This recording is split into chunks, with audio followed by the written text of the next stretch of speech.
बिस्मिल्लाहिर्रहमानिर्रहीम। अस्सलाम वालेकुम स्टूडेंट्स, आज हम class 11th FSC part 1 biology की शुरुआत करने वाले हैं और हमारे पास इसका चैप्टर नंबर भी 1 है जो कि इंट्रोडक्शन टू बायोलॉजी है। और आज क्योंकि पहला लेक्चर है तो आज हम इसकी शुरुआत करते हैं। तो देखिए स्टूडेंट्स, आप 9th में शुरुआत में बायोलॉजी के मुतालिक शुरुआत में 9th 10th पे बेसिक पढ़ चुके हैं आप। तो आज हम सरसरी उसका कुछ बैकग्राउंड देखेंगे और साथ साथ हम कुछ एक्स्ट्रा एक्सप्लेनेशन पढ़ेंगे। अब तक आपने 9th 10th में जो पढ़ा है वो एक बेसिक लेवल तक था। अब चीज़ें सारी हुई होंगी लेकिन थोड़ी सी एक्सप्लेनेशन ज़्यादा होगी, उसको डेप्थ में जाकर पढ़ेंगे। तो स्टूडेंट, सबसे पहले हम लफ्ज़ बायोलॉजी को देख लेते हैं जो हम ऑलरेडी पढ़ चुके हैं। बायोलॉजी क्या है? Is nothing but is the scientific study of life. इसको ज़िंदगी की साइंसी मुताला कहा जाता है, या सिंपल आप कह सकते हो स्टडी ऑफ लिविंग ऑर्गेनिजम्स। तो ये दोनों लिहाज से आप बायो की तारीफ कर सकते हैं बायोलॉजी की।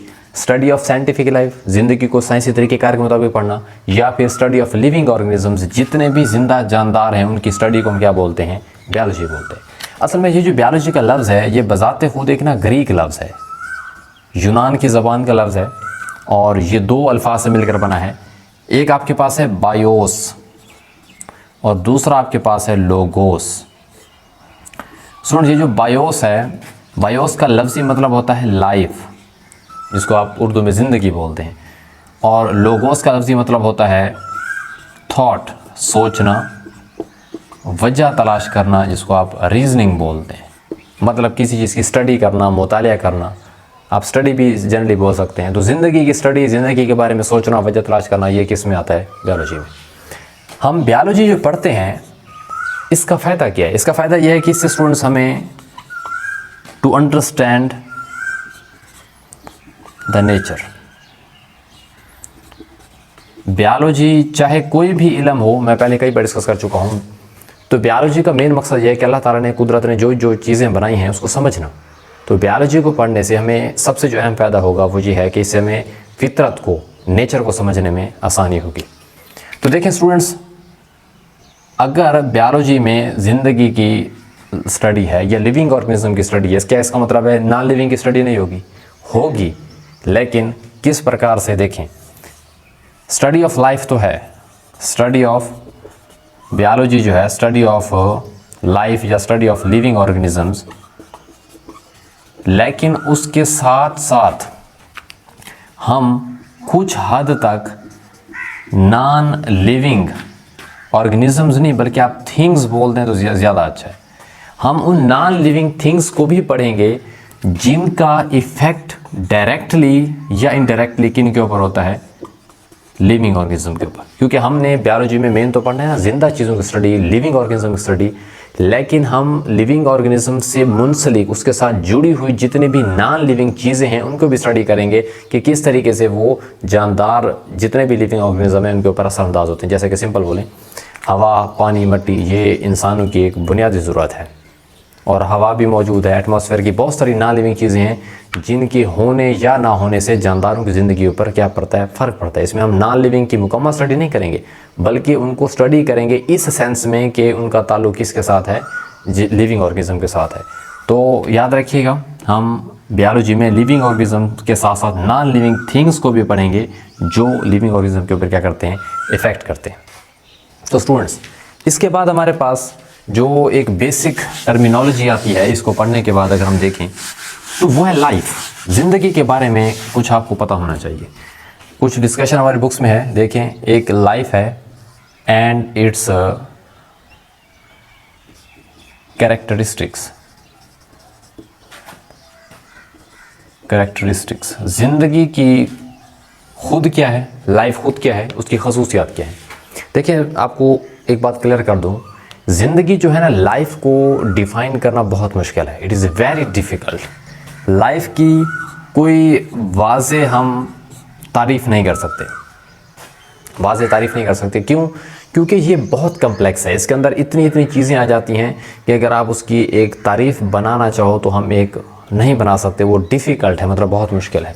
तो आप इसको सिंपल कह सकते हो, लाइफ जो है इट इज़ अगर आप सादा लफ्ज़ों में इसको बोलें, it is a set of characters, it is a set of characters that distinguishes, जो क्या करती है, डिस्टिंग्विशेस, उसको डिफरेंट करती है, अलग थलग करती है, किसको, living organisms, living organisms from non living organisms.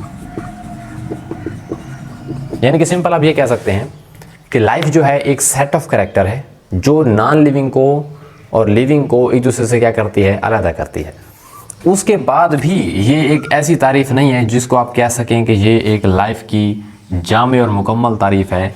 ये जामे और मुकम्मल नहीं है, क्योंकि लाइफ इंतहाई ज़्यादा क्या है, कम्प्लेक्स है, और इसके अंदर ज़िंदगी के काफ़ी सारे पहलू हैं, एस्पेक्ट्स हैं, जिनको अगर आप पढ़ें तो फिर मतलब ऐसे समझ सकते हैं कि लाइफ को मुकम्मल स्टडी करना बहुत मुश्किल है। क्यों? क्योंकि बहुत कम्प्लेक्स है, इसमें एक हिस्सा नहीं है, इसमें कई पहलू हैं। जैसे इंसान है, वो खुराक भी हासिल करते हैं, वो अपने जैसे जानदार भी पैदा करते हैं, वो अपने जिस्म के टेम्परेचर को भी बरकरार रखते हैं। मतलब एक लाइफ में बहुत सारी चीज़ें हैं, उन सबको इकट्ठे पढ़ना, उन सब की एक जामे डेफिनेशन बनाना, तमाम खसूसियात की, तमाम कैरेक्टरिस्टिक्स की, ये एक नामुमकिन है। तो पहली बात यह है, बायोलॉजिस्ट क्या करते हैं, उन्होंने सिंपल एक हल निकाला है। बायोलॉजिस्ट ने बोला है हमारे पास बायोलॉजी इन सवालों के जवाब नहीं दे सकती।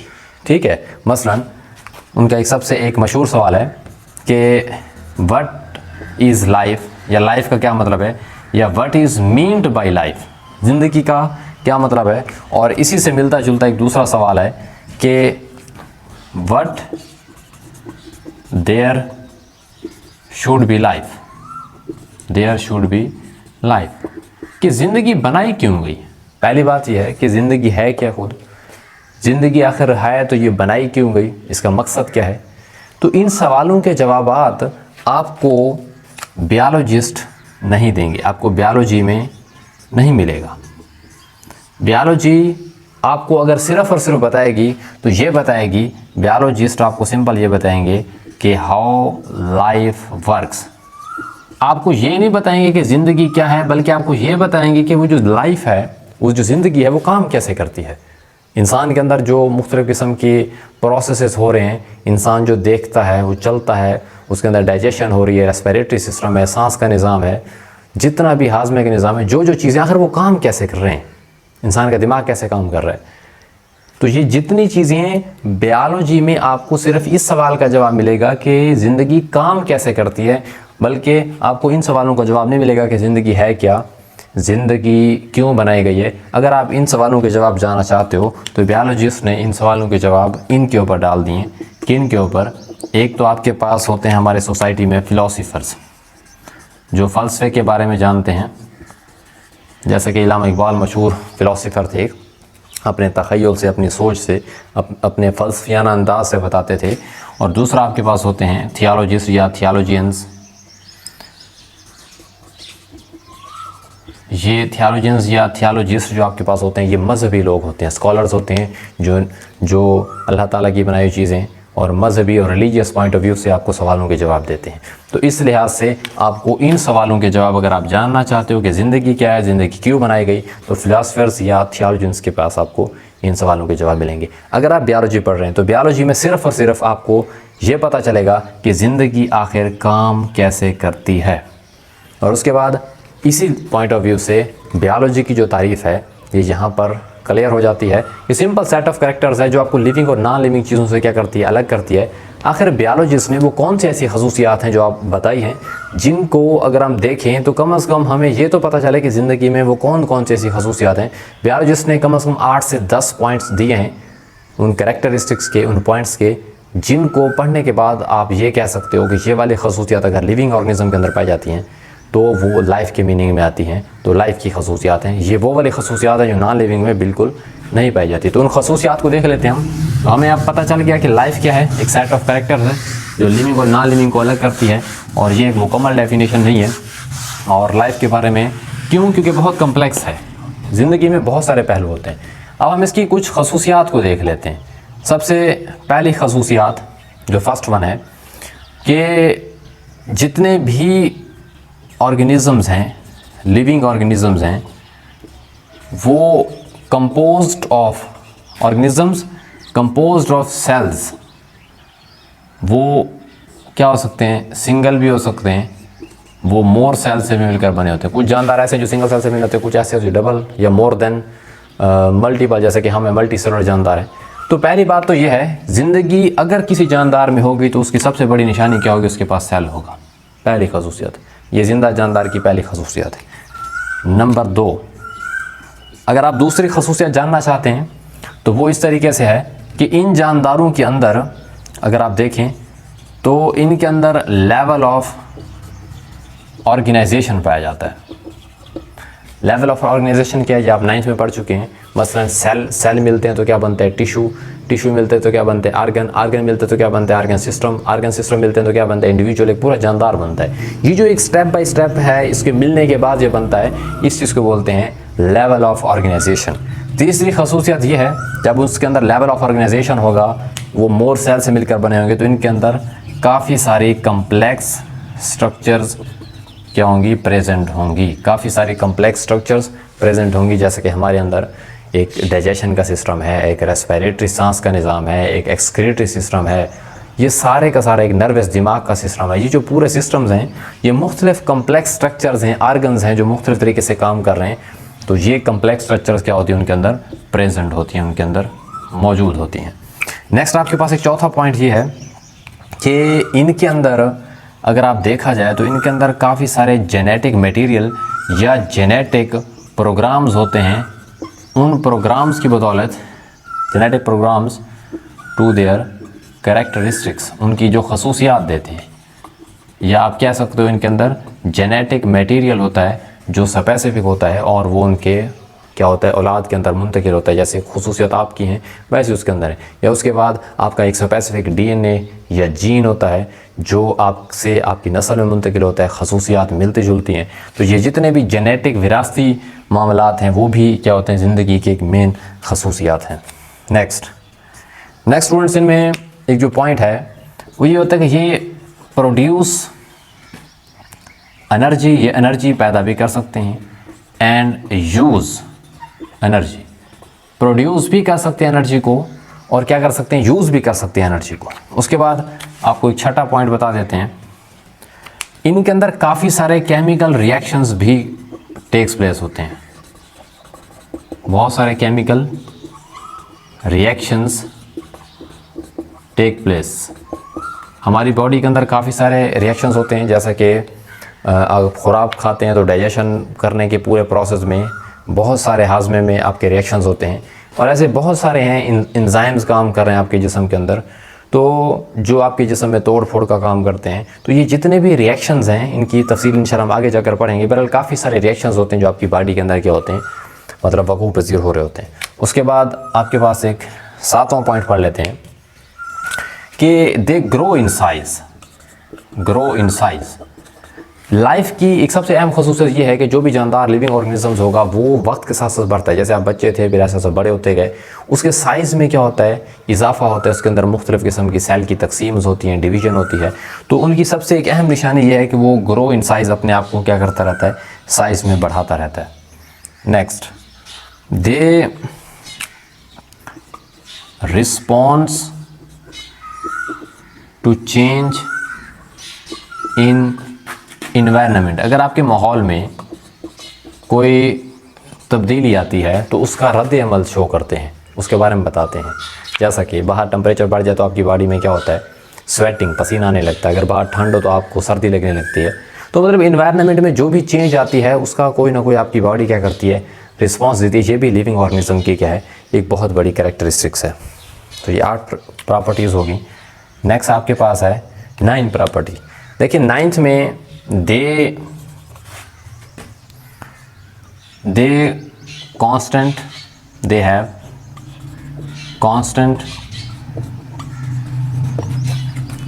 internal environment। इनका क्या होता है, एक कांस्टेंट इंटरनल इन्वायरमेंट होता है, यानी कि जिसको आप सिंपल एक और लफ्ज़ आपने 10th में पढ़ा होगा, होम्योस्टेसिस। होम्योस्टेसिस का ये मतलब होता है, होम्यो मीन सेम, स्टेटस बरकरार रखना उसका। देखें, आपकी बॉडी में साल्ट ज़्यादा हो जाए उसको कम करते हैं, बॉडी का टेम्परेचर आपका फिक्स 37 के ऊपर रखते हैं, उसका 37 से ज़्यादा नहीं बढ़ने देते। तो ये अंदर का इन्वायरमेंट बैलेंस रखते हैं। क्यों? क्योंकि आपका जो जिस्म है वो एक ख़ास टेम्परेचर पर क्या करता है, काम करता है।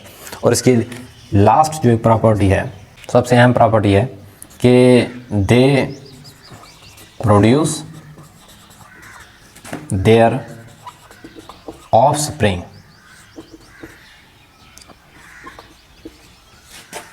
लाइक देमसेल्व्स, ये अपने तरह से अपनी क्या कर सकते हैं, अपनी औलाद को पैदा कर सकते हैं। जैसे खुद है उस जैसे अपनी औलाद पैदा कर सकते हैं, इनके इनमें रिप्रोडक्शन का ऑप्शन होता है, रिप्रोड्यूस कर सकते हैं। तो स्टूडेंट्स, फाइनली लाइफ की ये मेन, ऐसे तो बहुत से खसूसियात हैं, ये मेन ऐसी 10 खसूसियात हैं अगर किसी जानदार के अंदर पाई जाती हैं, इसका मतलब है वो लाइफ की कैरेक्टरिस्टिक्स में आता है, वो लाइफ रखता है, इट्स अ लिविंग ऑर्गेनिज्म, वो नॉन लिविंग नहीं है। ये जितनी खसूसियात हैं आपको नॉन लिविंग में नहीं मिलेंगी, ये वो वाली खसूसियात हैं जो नॉन लिविंग और लिविंग को क्या करती है, अलग करती है। मैं जल्दी से क्विक रिविजन कर देता हूँ।